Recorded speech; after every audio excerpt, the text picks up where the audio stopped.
Bem-vinda, bem-vindo. No momento, irei iniciar a leitura de mais uma parte do livro Uma Mulher, segundo o Coração de Deus, escrito pela Elizabeth George. Um coração que ora fervorosamente. Que te direi, filho meu?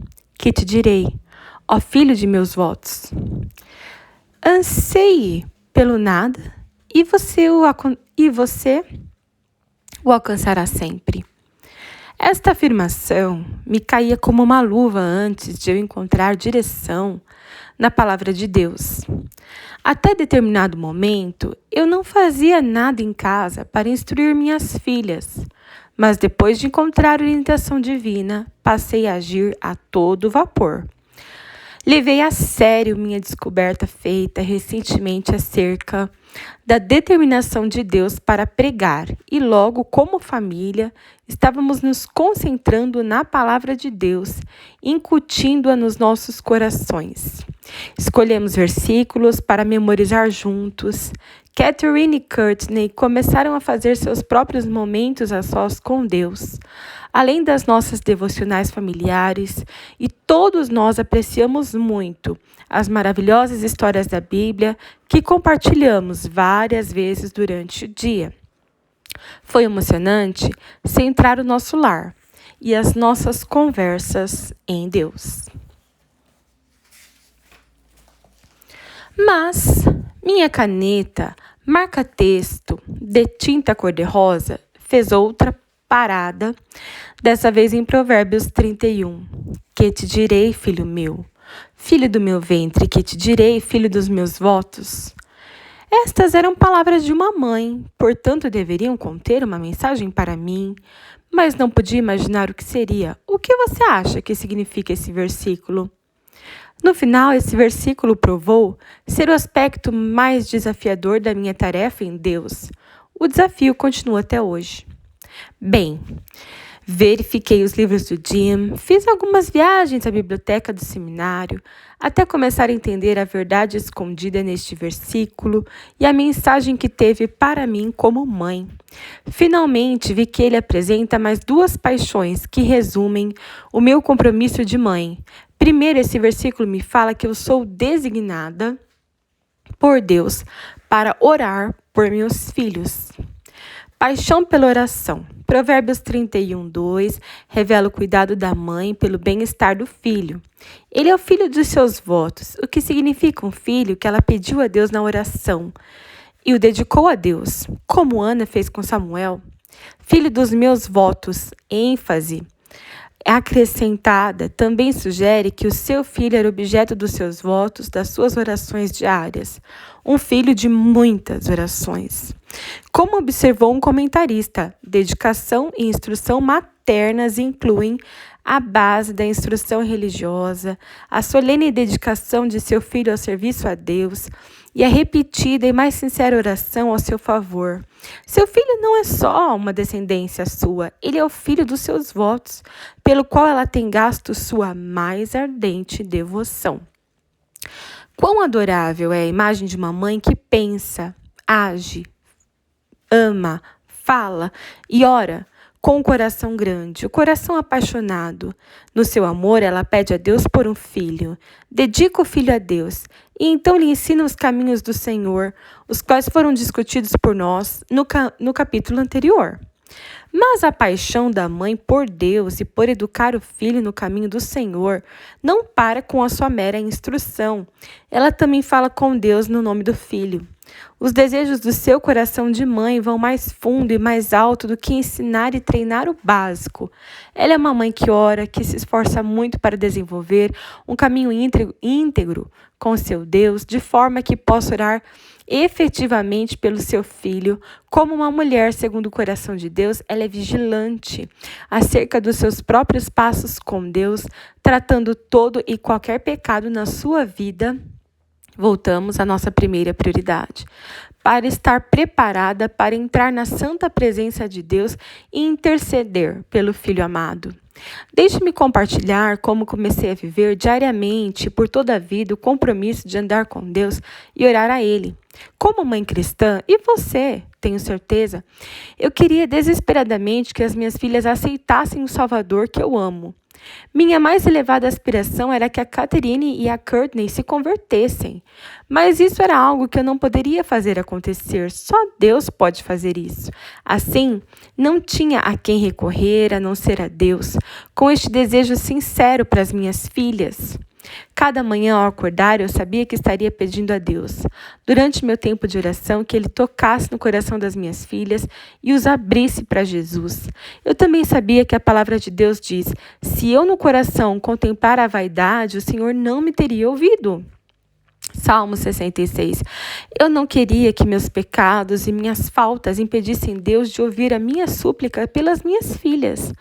Nenhum pecado valia seu prazer momentâneo quando comparado à salvação eterna das minhas filhas.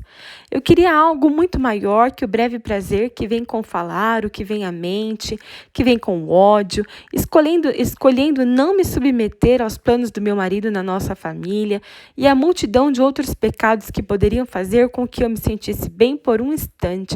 Eu queria 2 almas para Deus. O destino eterno de minhas filhas estava no jogo.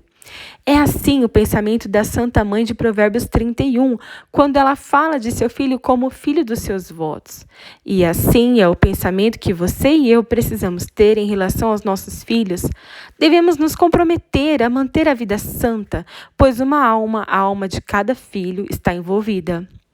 Esforcemo-nos alegremente para seguir no caminho íntegro, uma vida íntegra, de forma que possamos orar efetivamente por nossos filhos. Outra coisa que eu queria para cada uma das minhas filhas era um marido cristão.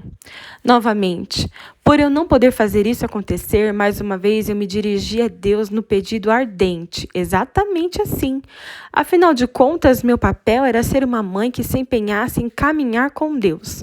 Uma mãe que orasse fervorosamente para suas filhas conhecer a Deus, o seguir e fossem abençoadas com maridos cristãos.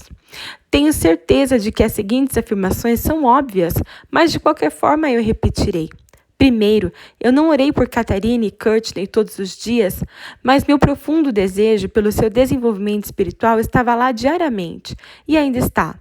Eu carreguei minhas filhas comigo no coração todos os minutos do dia, e ainda faço junto com seus maridos, e o farei com seus filhos quando eles virem. Segundo, eu nunca passei um dia sem pecar.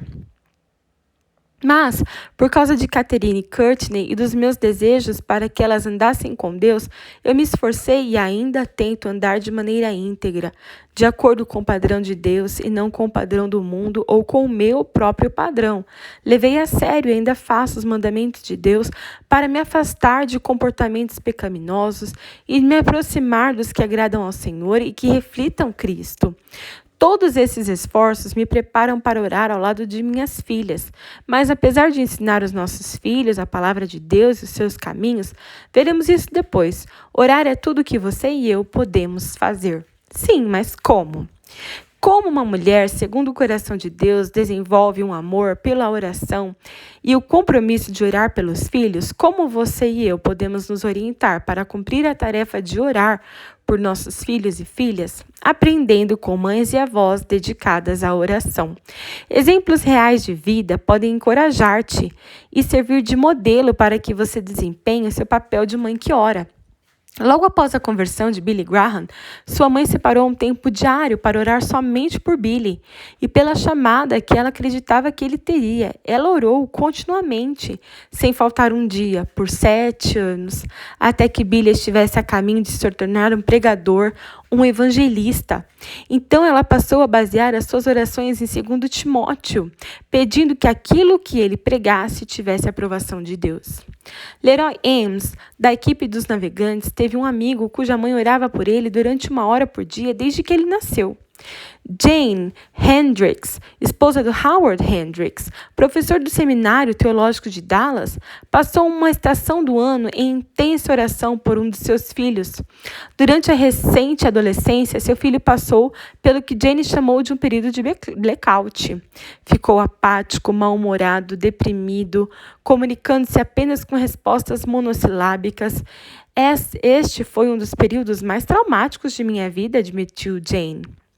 Ele estava tão longe de Deus e de nós que eu sentia como se o diabo em pessoa estivesse querendo pegar meu filho. Eu orei como nunca havia orado antes. Eu estava presente em um retiro de mulheres onde a senhora Hendricks compartilhou. Durante um seminário em que essa situação continuava, ela votou diante de Deus deixar de comer à tarde. Enquanto jejuava, ela orou pelo seu filho durante 1 hora, até que Deus o quebrantou. O Dr. James Dobson e sua esposa jejuam e oram por seus filhos um dia por semana. A mãe de Harry Ironside, pastor fundador da igreja Moody Memorial em Chicago, nunca deixou de orar pela salvação dele. Ao longo de sua vida, Harry recordaria o conteúdo das súplicas de sua mãe diante de Deus. Ó Pai, salva o meu menino cedo. Impede de desejar outra coisa que não seja viver para ti, ó Pai. Faz-o desejar ser esbofeteado, sofrer vergonha ou qualquer outra coisa por causa de Jesus. A filha de Bob Pierce, fundador da Visão Mundial, disse de seus avós: durante os 2 anos que se seguiam a partida de Grammy para o lar celestial, Deus tomou também o vovô e a vovó Pierce para estar com ele. Os 3 tinham sido guerreiros de oração em prol dos seus pais, através de várias crises, sustentando o ministério e geralmente providenciando uma corrente de oração. É significante notar que uma vez que aqueles que oravam silenciaram, tudo se tornou pior. Que modelo você vai começar a seguir essa semana? Peça a Deus a visão divina para os seus filhos. Ler sobre as santas mães na Bíblia e tudo o que seus filhos realizaram para Deus pode dar-lhe uma ideia da visão divina para os seus filhos. Uma das mães escolhidas por Deus foi Ana, cujo filho Samuel começou seu ministério bem jovem e mais tarde conduziu o povo de Deus como profeta e sacerdote. A encantadora e humilde Isabel ajudou a nutrir no coração jovem de seu filho o amor por Deus e mais tarde o seu ministério como João Batista moveu a paixão de pessoas pregando e preparando o caminho do Senhor Jesus. E nunca falharemos seguindo Maria, a jovem mulher que achou graça diante de Deus e foi abençoada entre as mulheres para ensinar, treinar e amar seu filho, filho de Deus, nosso Senhor Jesus Cristo. Paixão pelo preparo espiritual. Tão importante quanto orar por nossos filhos, pela sua salvação e para que tenham cônjuges cristãos, é não pararmos de orar por eles. Devemos também construir uma vida dedicada a Deus e ensinar nossos filhos a seguir os caminhos do Senhor. Muitas vezes a mulher começa bem, ela se casa, quer um bebê, ora por um bebê, tem um bebê e passa pela cerimônia na igreja em que dedica o bebê a Deus. Entretanto, algo acontece, o bebê se torna uma razão para ela não ir à igreja. Nancy, uma jovem mãe em minha igreja, procurou-me com um típico dilema. Toda vez que ela levava o bebê ao berçário da igreja, ele ficava resfriado. Ela sabia que o bebê precisava estar na igreja, ela precisava estar na igreja e a família precisava estar louvando, reunida no domingo. Então, queria saber o que poderia fazer. Enquanto conversávamos, ela propôs uma solução. Levaria o bebê ao culto e se sentaria na última fila se ou quando o bebê ficasse inquieto. Nancy sairia para o saguão, de onde poderia ouvir as mensagens por meio do sistema de som. Se o bebê não se acalmasse, ela andaria ao redor do pátio com o bebê no carrinho. Nancy ficou muito aliviada, pois a família inteira poderia ir à igreja junto outra vez. Outra mãe, casada com um dos nossos pastores, se sentava no vestíbulo da nossa igreja, apesar de seus 3 filhos, um bebê e crianças em idade de aprender a andar. Cada um deles passava incontáveis horas de prazer no domingo de manhã engatinhando, subindo, descendo os degraus dos escritórios da igreja, enquanto Heidi ouvia os sermões pelo sistema de som. Essas crianças nunca souberam o que é não estar na igreja nos domingos de manhã. Isso não é uma conferência com regras sobre ir à igreja, mas posso dizer que assistir fielmente aos cultos infunde um importante hábito na vida dos filhos e algo em seus corações que nada mais poderia lhes dar. Nossa decisão de levar as crianças à igreja comunica-lhes desde o nascimento a importância de adoração e da comunhão na congregação em Hebreus. E esta decisão colhe dividendos incontáveis. Para começar, seus filhos nunca conhecerão outra opção para o domingo. Outra razão para levar seus pequenos e seus grandes à igreja é a escola dominical. Os professores não só ensinam fielmente a verdade de Deus, mas também reforçam na igreja o que você está fazendo e ensinando aos seus filhos em casa. Essas classes repetem e fortalecem suas mensagens sobre valor, conduta, caráter, amizade, alvo, salvação por meio de Cristo, mensagem relevante pelas importantes decisões que as crianças tomam enquanto crescem. Finalmente, se você dedicou suas crianças a Deus no seu coração e nas suas orações, em uma cerimônia oficial na igreja, a escola dominical é um instrumento prático de vivenciar esse compromisso. Mas não é fácil chegar lá, eu sei. Na maioria das famílias, a esposa e mãe, isto é, você e eu, é a chave para se levar a família à igreja nos domingos de manhã. E o que podemos fazer para levar nossa família à igreja com mais prazer e menos desgosto? Em primeiro lugar, fale sobre a igreja com entusiasmo durante toda a semana, desde que seus filhos vejam que você espera pelo dia do Senhor. Inicie os preparativos para o domingo no sábado. Prepare as roupas dominicais para a manhã seguinte. Certifique-se de que os banhos foram tomados, os cabelos lavados na noite anterior e comece a preparar o café da manhã e o almoço do domingo. Mais uma coisa, dormir cedo no sábado faz a manhã do domingo acontecer com mais serenidade. Outra forma de ensinar os nossos filhos nos caminhos de Deus é levá-los, independente da idade, à igreja para o máximo e não o mínimo de comprometimento com o povo de Deus e as suas atividades. Aos domingos de manhã, assista também o culto, assista tanto ao culto quanto à escola dominical e não perca o culto da noite. Nas noites de quarta-feira, normalmente, as igrejas têm algo para criança, adolescente, mocidade e talvez atividades até para todas as idades. Manter os filhos envolvidos é vital para ensiná-los a conhecer e servir a Deus. Isolada, cada oportunidade em si pode parecer que não oferece muito, mas somados, esses frequentes e regulares comprometimentos com a palavra de Deus e com o seu povo durante toda a vida dão um testemunho poderoso sobre nossas prioridades e sobre aquela pessoa a quem servimos. Levar nossos filhos à igreja para mais que uma visita de rotina de domingo, embora isso possa ser a maior realização, é uma parte essencial do treinamento deles na santidade. Quando nossas duas filhas estavam crescendo, constantemente nós lhes lembrávamos que suas prioridades eram, primeiro, a família, segundo, a igreja e terceiro, a escola. Sempre que havia um evento na escola, nós lhes dizíamos, parece legal e talvez vocês possam ir, mas se uma oportunidade especial para nossa família surgir ou se uma atividade de igreja conflitar com um acontecimento na escola, faremos outra coisa em lugar daquilo. Claro, nós as estimulávamos a que levassem seus amigos da escola às atividades da igreja, mas Jean e eu aplicávamos o bom, o melhor e o ótimo às atividades familiares, colocando a família em primeiro lugar, levando as meninas à igreja. E é claro, isso significava literalmente levar. Que mãe não está constantemente levando os filhos na escola, esportes como basquete, futebol, natação, ginástica, balé e a passeios para compra ou casa do amigo, só para citar os lugares mais comuns? Acrescentei a tudo isso, levar as meninas na igreja, as atividades do grupo da mocidade, a casa de outras famílias da igreja, e isto era fantástico. Nas noites de sexta-feira, Jean e eu levávamos as meninas na pista de patinação para uma noite de atividades com o grupo da igreja. Íamos para a cama com o despertador ajustado para nos acordar à meia-noite para buscá-las. Ou, quando o grupo de mocidade tinha uma atividade na igreja durante a noite toda, ajustávamos o despertador para 6:30 da manhã de sábado, para buscá-las às 7 horas, quando teriam acabado as atividades lá. Definitivamente eram sacrifícios. Certamente para nós teria sido mais fácil se as meninas ficassem lá em casa, mas os resultados finais, atividade saudável, segurança, diversão, exposição na palavra de Deus, conhecimento de líderes de mocidade crentes, jovens cristãos, ouvir o evangelho, conhecer a Cristo, excediam em muito as inconveniências. Resposta do coração. Você e eu nunca saberemos, deste lado do céu, tudo que nossas orações realizam em favor dos nossos filhos. Vamos ler mais uma vez? Anote aí se você acha necessário para a sua vida. Escute novamente este áudio e compartilhe com as pessoas que você tem no coração. Você e eu nunca saberemos, deste lado do céu, tudo o que nossas orações realizam em favor dos nossos filhos. Você e eu nunca saberemos, deste lado do céu, tudo que as nossas orações realizam em favor dos nossos filhos.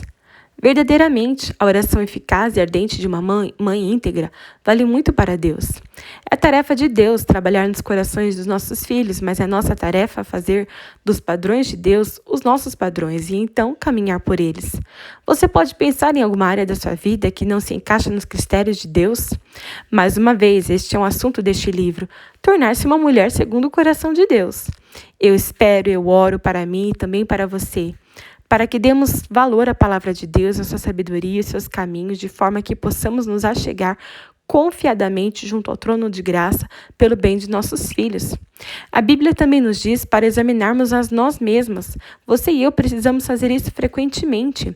Em primeiro lugar, para vivermos uma vida que agrade a Deus, e em segundo lugar, para encontrarmos a nossa paixão pelo ensino divino. Para que tipo de ensino são necessários tempo e dedicação e às vezes paixão necessária se acaba.